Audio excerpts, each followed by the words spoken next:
فاسألوا أهل الذكر إن كنتم لا تعلمون۔ انسان کے اندر اللہ تبارک و تعالیٰ نے فطری طور پر یہ خواہش رکھی ہے کہ وہ اچھا اور خوبصورت دکھائی دے۔ عورتوں کے اندر یہ خواہش مردوں کے مقابلے میں زیادہ ہوتی ہے، اور اسلام دین فطرت ہے، اس لیے دیگر فطری تقاضوں کی طرح اسلام انسان کی اس خواہش کے پورا کرنے کی بھی اجازت دیتا ہے، لیکن اسلام نے اس کے لیے حدود مقرر کیے ہیں۔ سجنے سنورنے سے مقصود غیر محرم کو اپنی طرف مائل کرنا نہ ہو، یعنی اجنبی مردوں کو اپنی طرف مائل کرنا مقصد نہ ہو۔ ایسے لوگوں پر حدیث میں لعنت وارد ہوئی ہے۔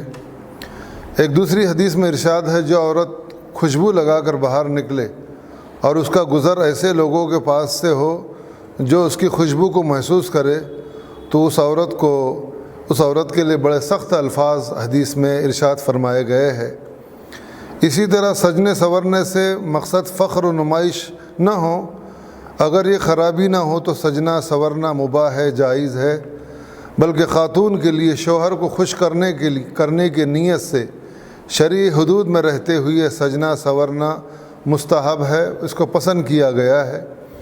لہذا عورت کے لیے چہرے کے زائد بال صاف کرنا، چہرے پر بال آ جاتے ہیں اس کو صاف کرنا، اسی طرح اگر بھوے حد سے زیادہ پھیل جائے تو انہیں تراش کر عام حالات کے مطابق بنانا جائز ہے، مگر اس میں مبالغہ کرنا منع ہے کہ انتہائی باریک، بہت باریک اس کو بنا لینا، یہ جو ہے گناہ ہے، موجب لعنت ہے۔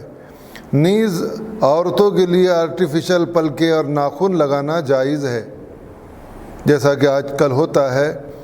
شرط یہ ہے کہ ان سے دھوکہ دینا یا خلاف حقیقت صورت کا اظہار مقصود نہ ہو۔